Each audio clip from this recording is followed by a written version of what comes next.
Oknum mantan anggota DPRD berinisial FH diduga melakukan pencabulan terhadap seorang bocah perempuan berusia 3 tahun di Kecamatan Elar, Kabupaten Manggarai Timur, Kamis 26 Januari 2023. Kasus dugaan pencabulan anak di bawah umur ini telah dilaporkan orang tua korban ke Kepolisian Polres Manggarai Timur, Minggu 29 Januari 2023 kemarin.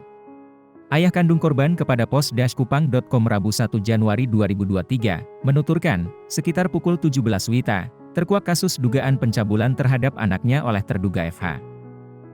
Saat ibu kandung korban melihat korban selalu memegang area sensitifnya dan saat korban buang air kencing terlihat air kencing korban bercampur darah yang cukup banyak.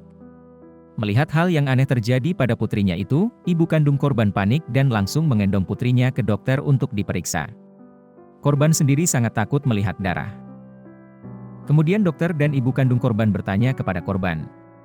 Awalnya korban tidak mengaku karena sudah ada ancaman dari terduga pelaku FH, namun setelah dibujuk akhirnya korban dengan polos mengaku jika ia telah dicabuli oleh FH. Kepada ibu kandungnya dan dokter, korban mengaku FH melakukan pelecehan kepada dirinya.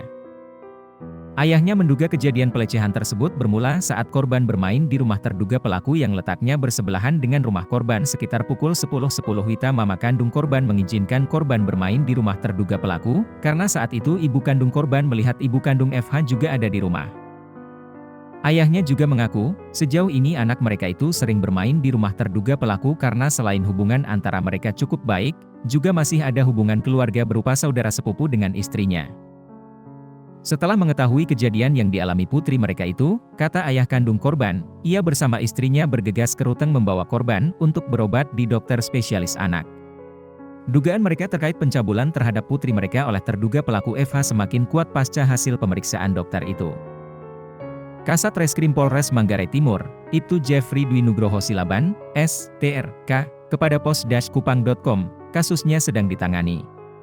Saat ini penyidik telah memeriksa 6 orang saksi terkait kasus pencabulan anak di bawah umur itu.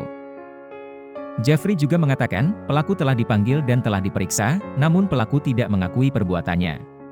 Terkait hasil visum terhadap korban, kata Jeffrey, saat ini hasil visum belum keluar. Namun menurut dokter ada kemerahan pada area sensitif korban. Ketika ditanya harapan orang tua dan keluarga korban agar terduga pelaku segera ditangkap dan ditahan, kata Jeffrey, terkait kasus ini masih dalam penyelidikan. Pihaknya pasti tetap usut kasus itu.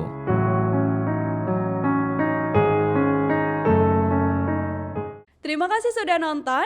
Jangan lupa like, subscribe, dan share ya.